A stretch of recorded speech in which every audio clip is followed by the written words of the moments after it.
All right, I think we're going to go ahead and get started. Thank you so much for all of our families that have joined us tonight. It's wonderful to see so many parents and guardians and students jumping on. I hope we have a ton of students out in the audience tuning in with us tonight because we'll be talking about a lot of things remote learning that are going to apply to our students. So thank you for joining us. I just like to get started and say that we are so excited to start the 2021 school year. I think this is going to be an amazing adventure for all of us, and we're ecstatic to welcome the students back to Emerson, even remotely. I have to say that this summer was busy and there was a lot of change, but thank you for sticking with us. Thank you for all of your constructive feedback, all of your comments, all of your emails, your phone calls. It really allowed us to plan and to get our heads around everything remote learning in order to better serve all of our students and our community. So thanks again. One final time, thank you for joining in tonight. And before we officially get started, I am going to share my screen. So Ms. Shulman, let me make sure that you can see it when I do share it. All good? All right, awesome. Let me click present and we will go ahead and get started.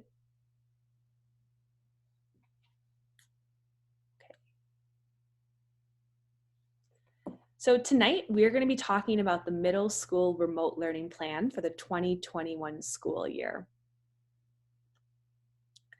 As we go through, we're first going to be talking about some remote learning logistics. We'll start to discuss the middle school model and schedule as it pertains specifically to our Emerson 6th, 7th, and 8th graders. And then finally, we'll communicate some upcoming events and dates to all of our families and our students who are listening. Before we begin, I would like to do a few housekeeping things just to make sure that all of our students and families understand who we are and who they'll be working with this year. So my name is Samantha Limo. I am the principal at Emerson Middle School. This is my second year as the principal. Before that, I was the associate principal of Emerson, and then even before that, I taught 6th grade language arts and mathematics.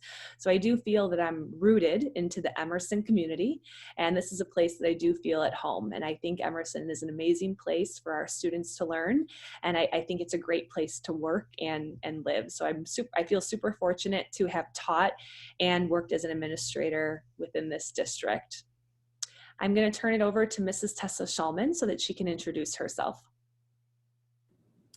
Hi everyone, I'm Tessa Shulman. I am so excited to work with you this year. This is my first year at Emerson as your associate principal. I'll also be serving as the 504 coordinator.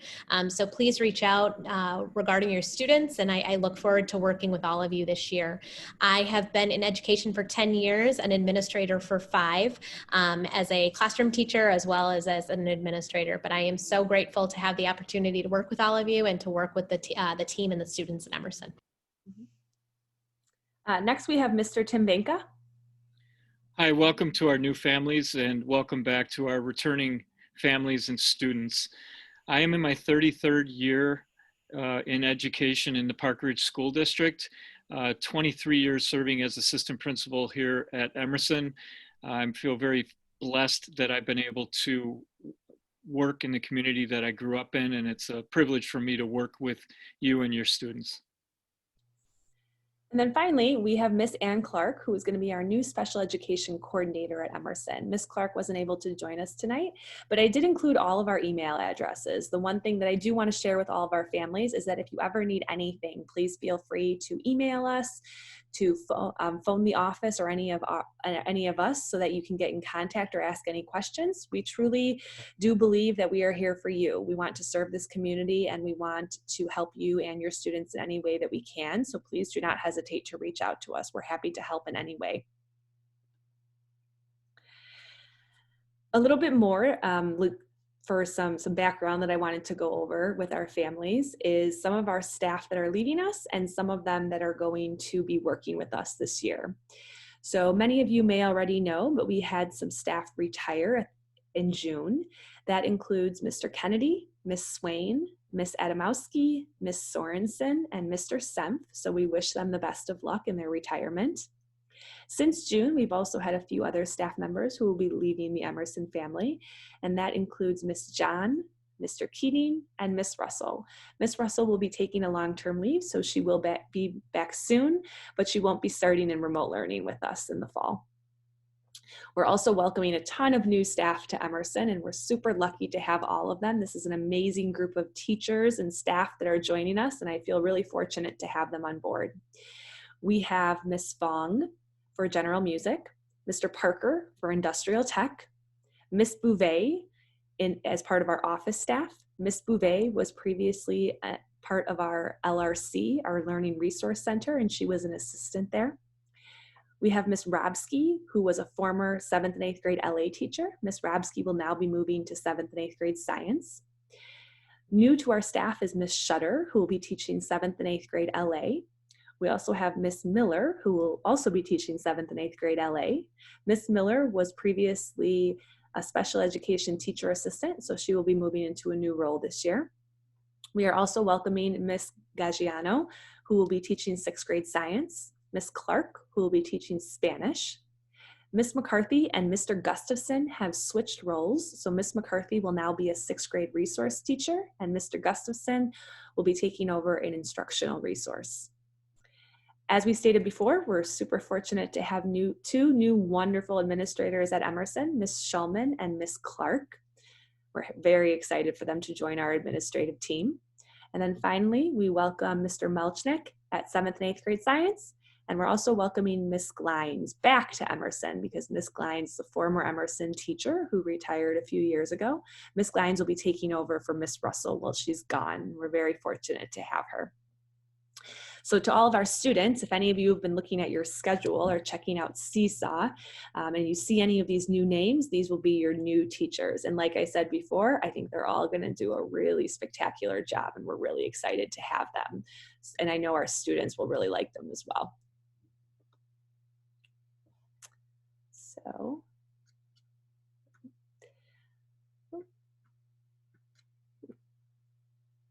one second, I don't know if everyone else can see that, but I have a little, I don't want to, okay, there we go. So within District 64, for our remote learning plan, we are working with ISB and the Illinois Department of Public Health, IDPH, in order to make all of our decisions. We're following these guidelines to help ensure that we create the safest environment for our students and our staff. It's our belief that we cannot provide a healthy and strong instructional program for your students unless everyone is healthy. I would like to let you know that we appreciate all of the input that we've received from the community, from our parents and our staff, because it's helped us, it has helped us to make some really great decisions.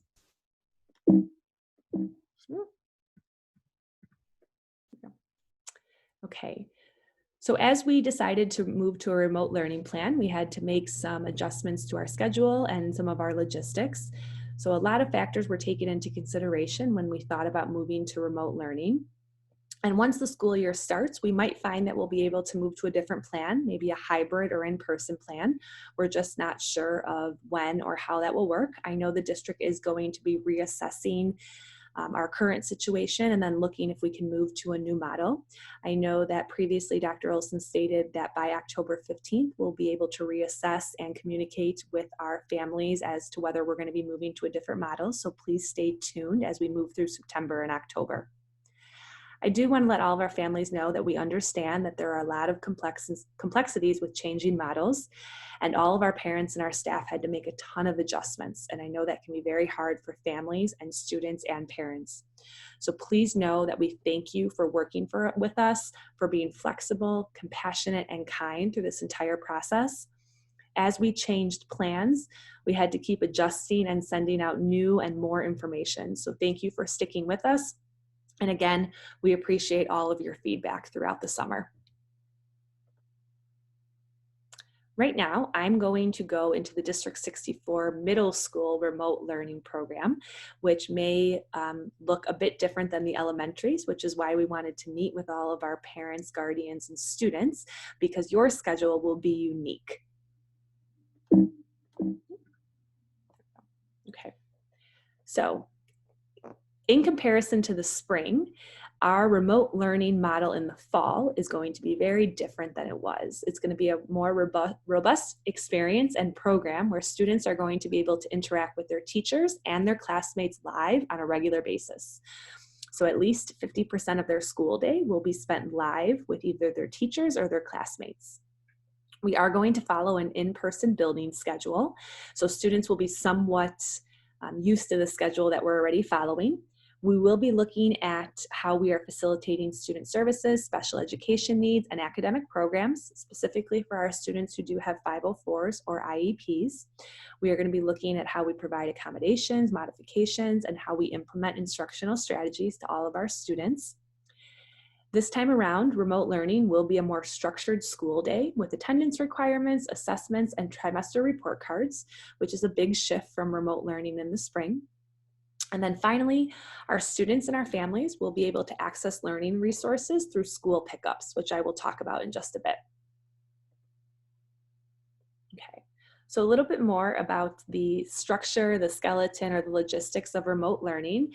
As I said before, students will follow the in-person building schedule with a modified core program, so an A-B block, which I'll explain in just a second.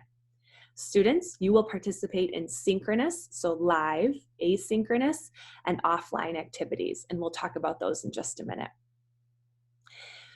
Every day, you will open each class with a virtual conference with your teacher. So every class will open with a live Zoom session. And in here, your students will be able to, your teachers, will be able to share instructions, directions for activities, answer questions, check in with students, and just make sure that everyone is actively participating in their classes. Teachers will have the opportunity to meet with small groups of students because Zoom will allow us to have breakout sessions.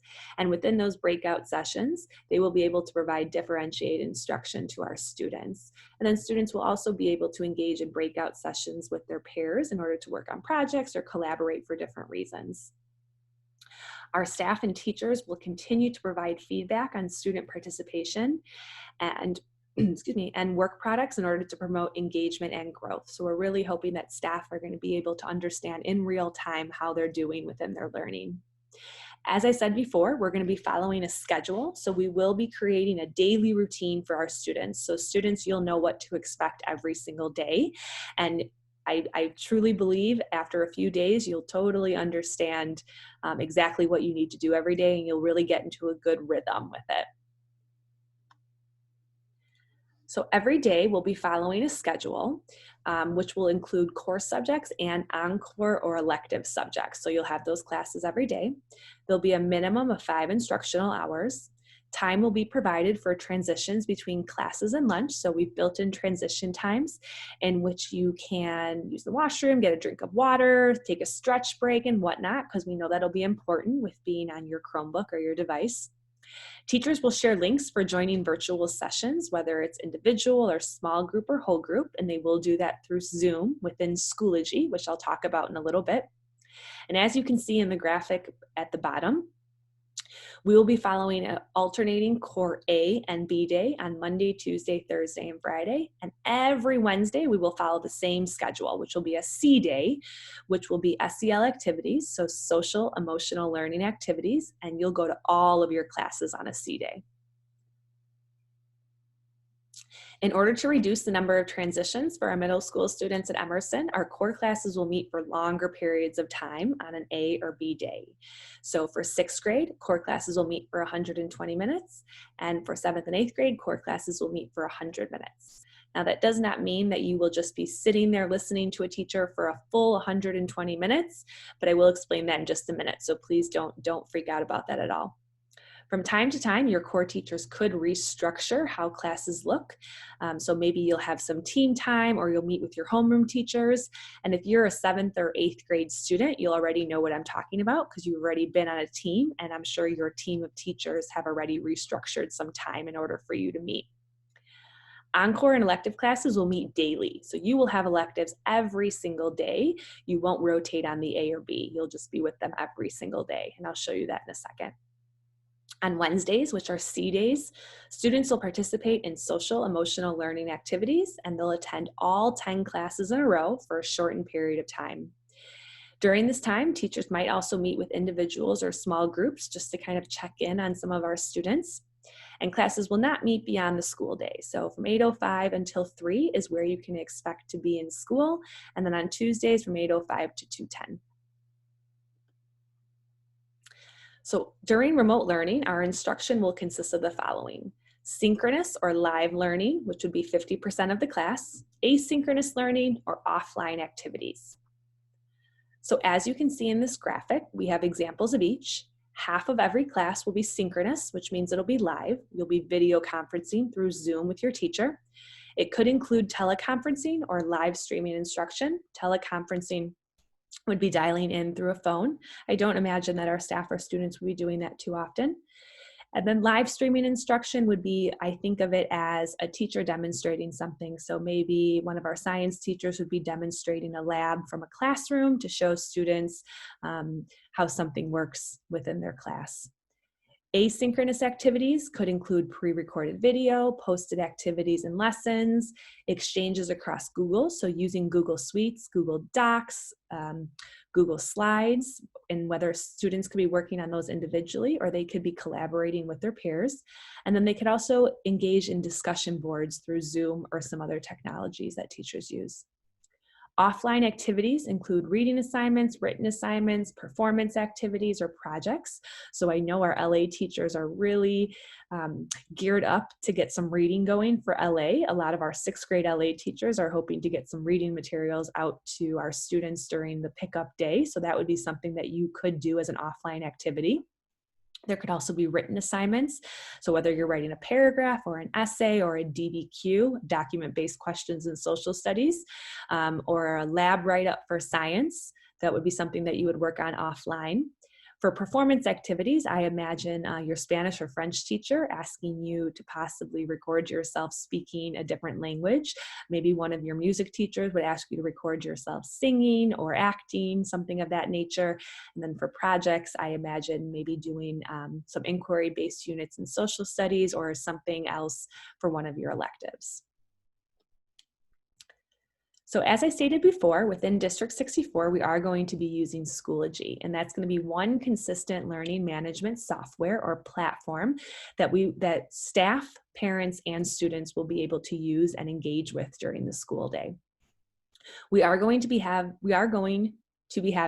2 parent university days for our families. The first one is on Monday, August 24th, and that is a new family device orientation from 6:15 to 6:45.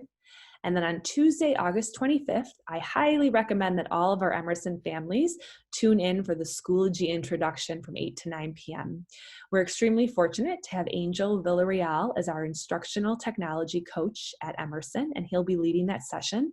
Some of our administrators will also be there, so please tune in if you're able to.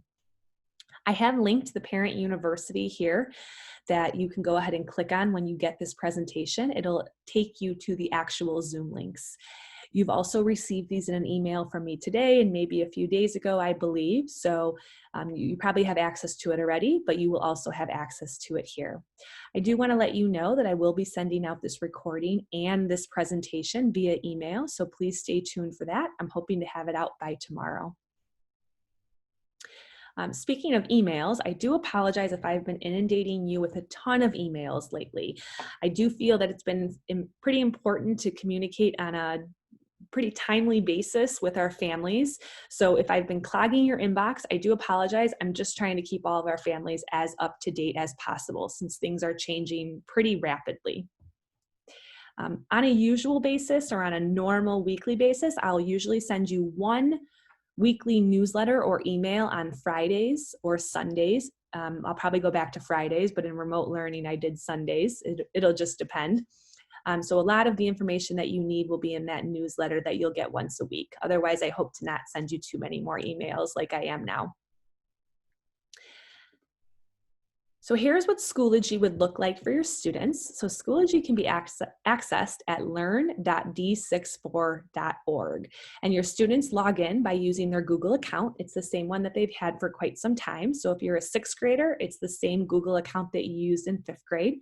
If you're a 7th or 8th grader, you probably already know what I'm talking about. When students log in, they're able to access their courses and they will see all of the classes that they are enrolled in. A course could look like the one that's here. I think of a Schoology course almost like a Facebook feed. There's kind of a running record of everything that your teacher is posting. So within every section, you'll find links to your Zoom calls. You'll find any materials that you may need. I think Schoology is going to work really well for our students and our staff and our families, and I'm pretty excited to use it. We've been piloting it since last winter, and I've also been using it to pretty full extent this summer. Today we met with a group of 8th graders and we used Schoology and it went really well. And tomorrow we're hosting our 6th grade orientation through Schoology. So if you're an incoming 6th grader, please join us for our 6th grade orientation. Okay, right now I am going to talk about the middle school schedule and what that's going to look like. If there are any students out there listening, this is going to be a time for you to really pay attention because these schedules are probably going to make the most sense to you since you may already be used to the schedule. Okay, so here we have a calendar for the A, B rotation and C days. As you can see, it starts here on the 24th, 25th, and 26th. The 24th and 25th are Staff Institute days, and the 26th is a staff planning day. Ms. Shulman, can you see me moving this arrow here? Yes, I can. Okay, perfect. I just wanted to make sure that I wasn't imagining that that was going to be moving for everyone else here. Perfect. On Thursday, August 27th, that is the first day of school for our students, and they are going to be following an A day. On the 28th, which is a Friday, they'll be following a B day, and they'll continue through the rotation. Remember that a Wednesday is always a C day. Every Wednesday, no matter what, you're going to follow a C day. I want everyone to pay attention to September 7th here, which is Labor Day, and we don't have school. Students are off for that holiday. But the next day, the 8th, we return back to school. And as you can see, we follow the AB. So we don't skip an A or a B, we just continue the sequence or the cycle. So you're never going to miss a core class on one of those days. Also on the 18th is a time when students are off, so it'll just continue through. So please remember that. This calendar goes through October 2nd. So this very last B day is October 2nd. And as we move through remote learning, if we're still remote, by the time we get to October, I will update this calendar and share it out. I imagine that a lot of people would either put this on their fridge or their office or somewhere in their house, right? It's already hung up in my office. So feel free to do that when you get the presentation, but because this will be really handy. Your teachers will also be reminding you of when there's an A or B day and we'll be giving out announcements, but this will be something that you'll want to keep an eye on as well. Okay. So now it comes to the exciting part for our 6th, 7th, and 8th graders. This is the schedule that you would follow. So for 6th grade and 7th and 8th, I really want you to focus on the yellow, the A day or the B day. And I also imagine that this may be something that you want to print out or post up somewhere or keep handy or bookmark online. So every morning and every day, no matter if it's an A or B day, you will go to period 1. Following that on an A day, you will go to period 9, 10, or core 4. It's listed as period 9 and 10 for some of our reporting purposes. It's not 2 classes or anything like that. This is 1 class. When you get your schedule, you'll know what I'm talking about. You will then go to period 5 and 6, which are 2 of your electives. You'll have lunch, and then you'll finish out your day with period 2, which is core 1. On a B day, you'll go to period 1 again. You will go to period 3, 4. Same thing as I said with the 9 and 10. This is not 2 classes or anything. It's just what your period is called for 6th grade, but this is also labeled as core 2. You'll go to period 5 and 6 again. You'll have lunch, and then you'll go to period 8 or core 3. Now, when you get your schedule, you'll be able to look at it and match it up with your A or B day. I do recommend that maybe you would write this out on paper once you're able to really look at your schedule so that you understand where you're going on an A day or where you're going on a B day. I do want to let our families know that I understand some parents and students couldn't get into the parent or student portal today. And I did communicate that it was going to be live today. The system takes quite a bit to turn over. So if you're not able to access it yet, I do apologize. I'm hoping by tomorrow morning, everyone will be able to see their schedule in the parent or student portal. But please email us, call the office if you're having some difficulties. We're happy to help you through that process. Okay. All right, for 7th grade, again, please take a look at the A and B day. 7th graders may know they have their electives in the morning. So you'll have period 1, 2, 3, and 4 every morning, no matter if it's an A or B day. You'll have lunch, and then you'll go to your core. So on an A day, you'll have period 7 and then period 9. And on a B day, you'll have period 8 and period 10. And I know I've said this a few times, but a Wednesday will be this shortened schedule every Wednesday. And I'll go over that schedule in a second. For 8th grade, again, look at the A and B day. Your core is now in the morning for 8th grade. I think you're super lucky to have this schedule. I think it's the best one. On an A day, you'll have period 1 and then period 3. You'll have lunch, and then you'll have your electives all in a row. On a B day, you'll have period 2 and then period 4. You'll have lunch, and then again have your electives all in a row. So this image here gives you an A-B core rotation. Some of our students may understand a little bit more of what I'm talking about, but a lot of our staff and students refer to their core classes as core 1, 2, 3, and 4. So for 6th grade, on an A day, you go to core 4 and 1. On a B day, you go to core 2 and 3. For 7th grade, you go to core 1 and 3 on an A day. And on a B day, you go to core 2 and 4. And then finally, for 8th grade, you go to core 1 and 3 on an A day and core 2 and 4 on a B day. If this doesn't make sense to you at all, don't worry about it. We just provided it to give another visual. Okay. Finally, we'll talk about the Wednesday schedule. So as I stated before, every morning from 8:10 to 8:42, you're going to have some social emotional learning time, which is a check-in or a second step in homeroom. So think of it almost as a SOARS day for those who have been at Emerson before. From there, you'll follow your schedule all in a row. So you go to periods 1 all the way down to 10. For core, you notice on this schedule, it's not filled in, and that's because we have it down here below. And we follow it right in a row. So core 1, 2, 3, and then 4. So in the morning for 6th grade, you would have core 1 and 2, and then in the afternoon, you would have core 3 and 4. And then as 7th and 8th graders know, 8th grade has core in the morning, and 7th grade has core in the afternoon. So take a look at these visuals. Our teams of teachers kind of flex this time, which is why it's down here. They like to kind of negotiate where their students are going to be for those cores. Okay. Now I'm going to talk about some remote learning expectations. If you looked through the appendix of remote learning that the district sent out maybe about a week ago, this is basically what I'm going to be talking about. So you may have already seen these. We do have some virtual expectations for students. And so I want you to think of these as norms when you're participating in remote learning. We ask that you set up your charged device in a quiet place that's free of distractions. So please make sure that your Chromebook is charged every morning if possible. And make sure that you're in a spot that's not going to keep you distracted or worried about something else that's going on. We just want you to focus on your learning. Join your virtual class on time and participate with your camera on. Your teachers are going to want to see you and really want to engage with you, so please make sure you have your cameras on. Dress appropriately for school, please, just like you would in person. I've had some students email me today asking whether they can wear loungewear or would that count as pajamas. So I ask you to use your best judgment. Probably ask a parent or a guardian who's ever at home what's the best thing to wear, but obviously loungewear would be okay. Anything that would be deemed as a total pajama might not be something you want to wear, so please think about that.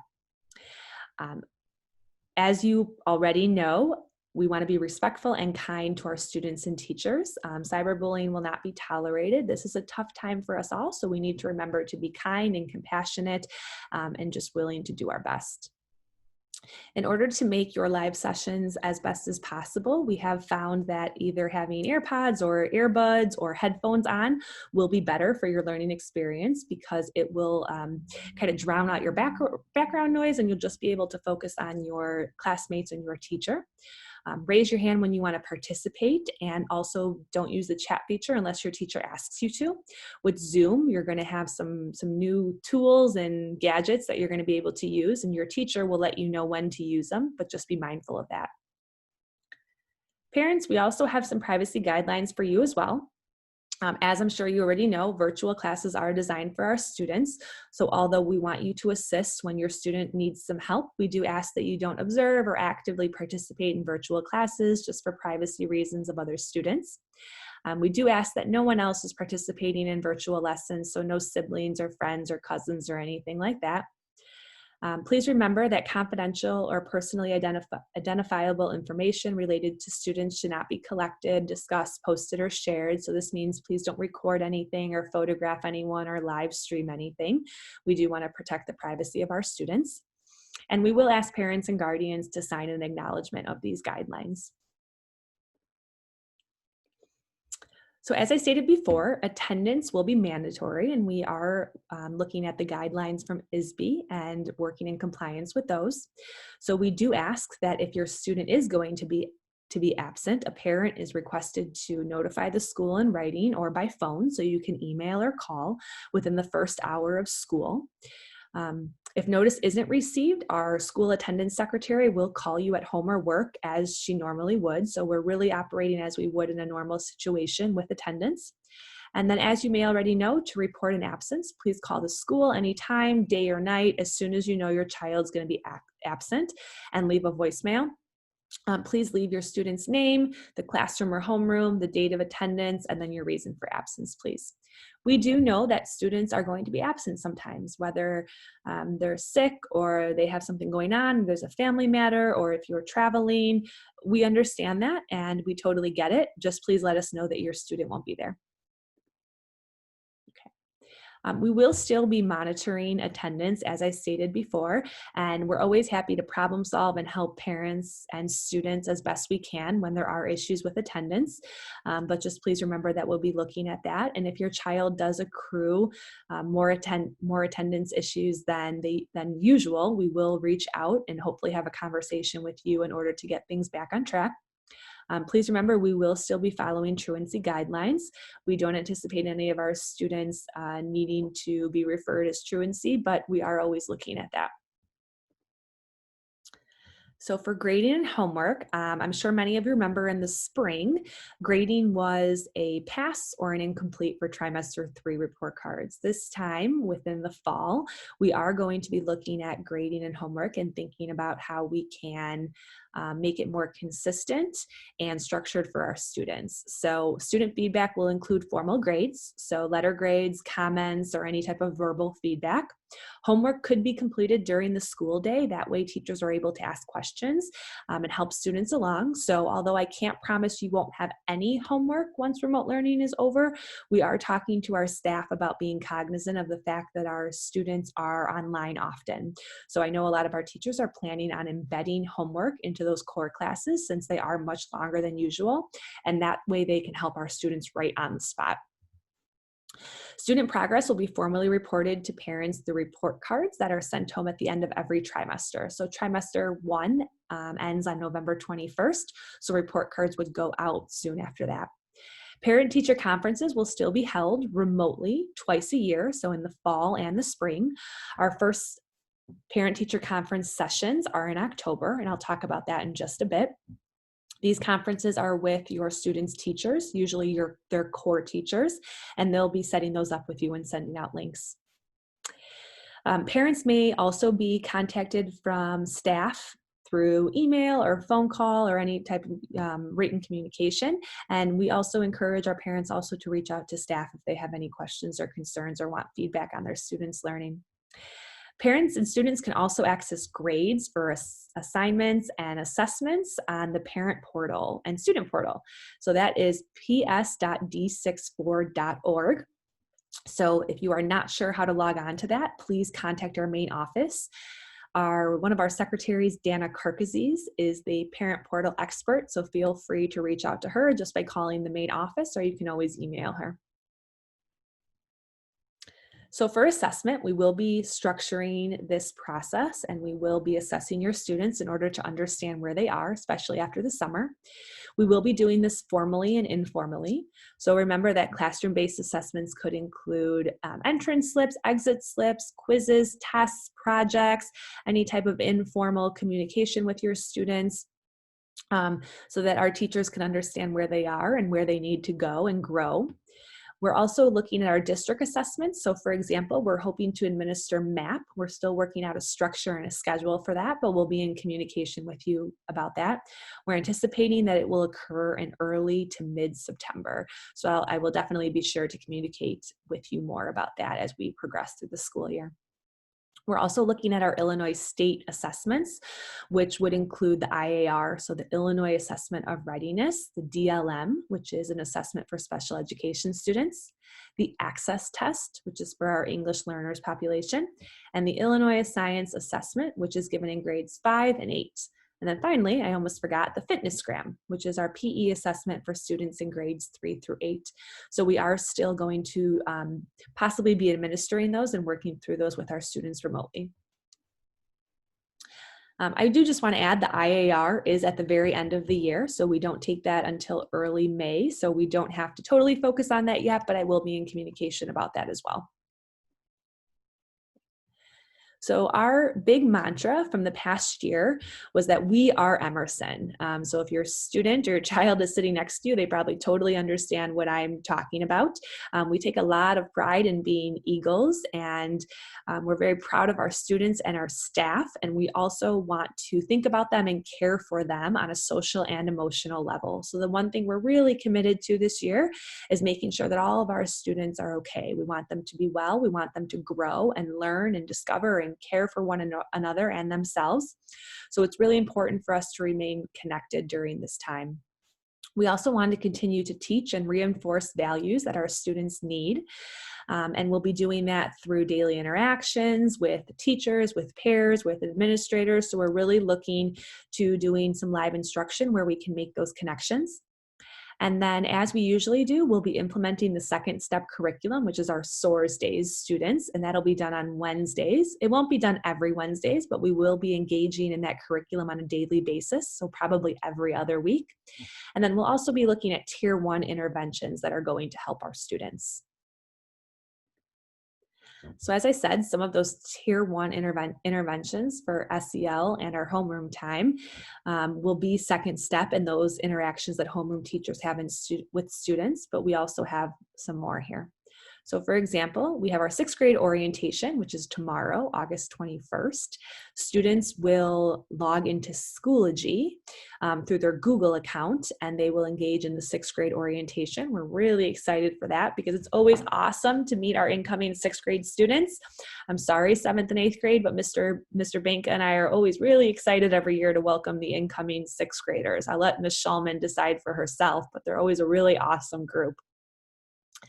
During the first few weeks, our 6th through 8th grade core teachers will be able to restructure time so they can focus on community building and making connections. And students, I just have to let you know that your core teachers, your teams are so excited to welcome you back even remotely.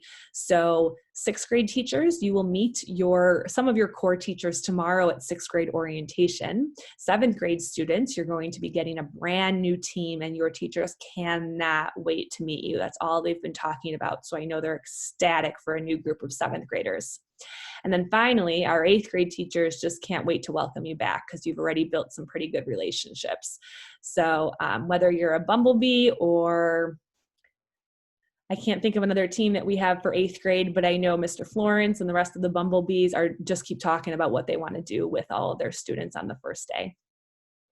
You will meet with your encore and elective classes every day, so we're hoping you're going to be able to create some pretty great relationships with those teachers and those classmates on a daily basis.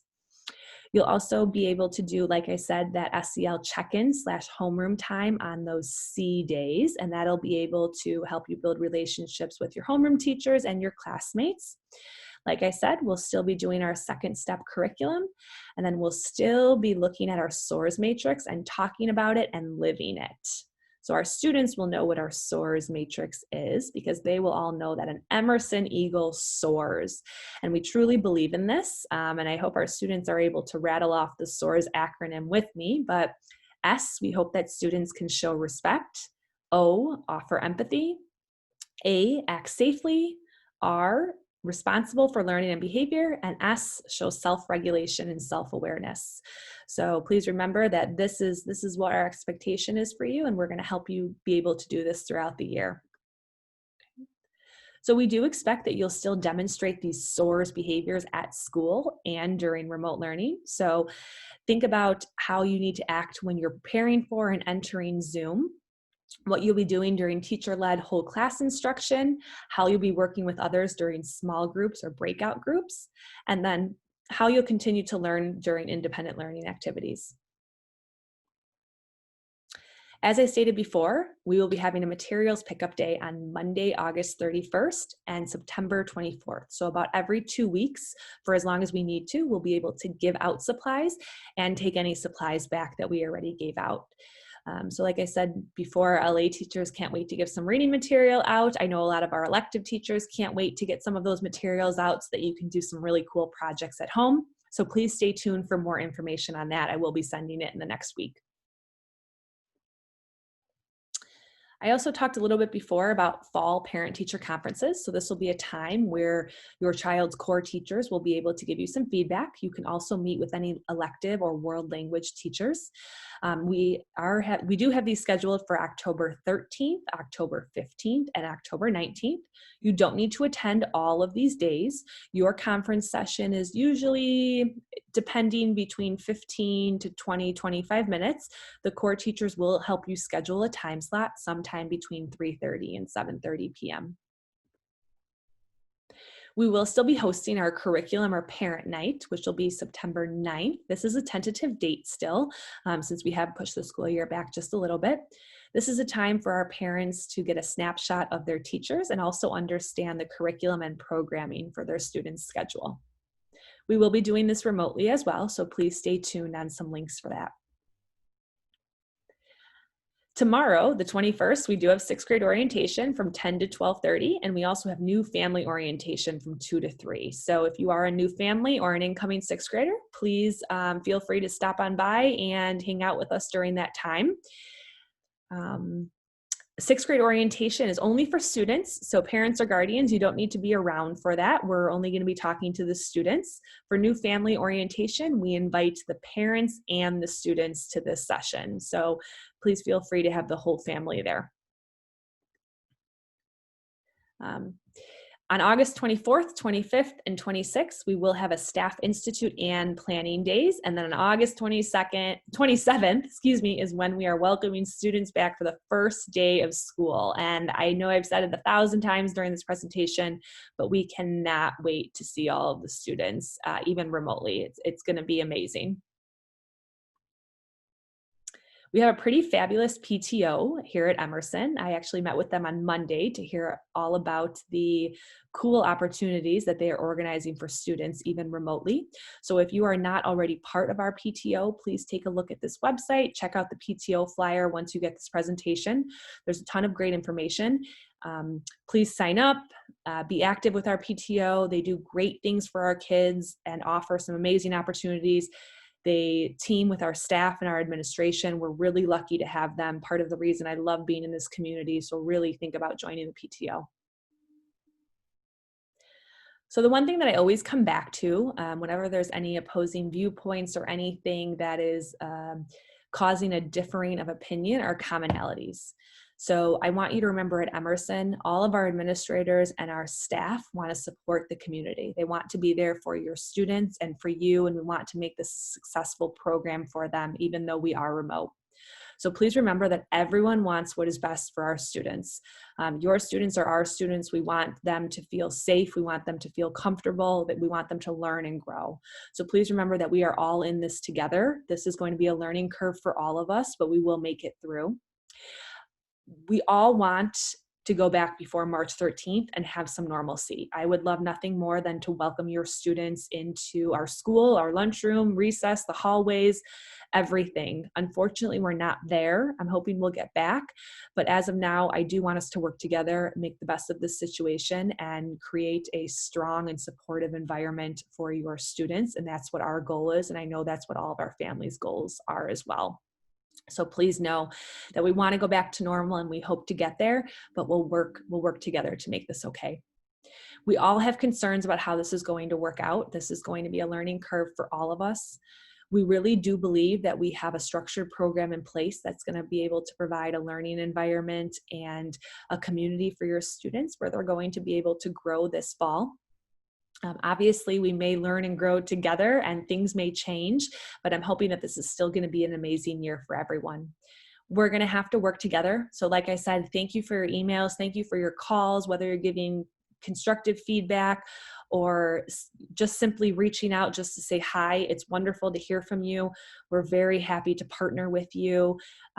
Mr. Banka, Mrs. Shulman, and I are happy to be part of this community, and we're so fortunate to have such supportive parents and students. So we feel so blessed and we're happy to be here, and we just want to do what we can to serve you. If you do have any questions, please feel free to reach out to us at any time. You can call us, email us, please phone the main office if there's something that you need from our secretarial staff, but we truly are here for you. I don't have any children, so I cannot empathize with how this is evolving or changing your home dynamics, but I do want you to know that we are happy to support you, and we truly do want to help you. I know this is a very hard time for our families, our parents, and our students, but we want to make this the best experience as possible. So when we welcome students on August 27th, I am hoping that all of the structures that we have in place are going to be amazing for your child or your children at home. Please feel free to work with us. We're happy to talk to you. And students, you can email us as well. You will now have email accounts as incoming 6th graders, 7th and 8th graders. You know that we're here to help you as well. We really want to partner with everyone to make this year as successful as possible. I am going to stop sharing this right now. Thank you so much for joining us tonight. I appreciate you taking an hour to just talk with us and listen and understand this a little bit more. If you do have any questions, please reach out to us. We're happy to talk more. Otherwise, students, our staff are ready for you on August 27th, and we are so excited to welcome you back into the building. Take care. Have a great night.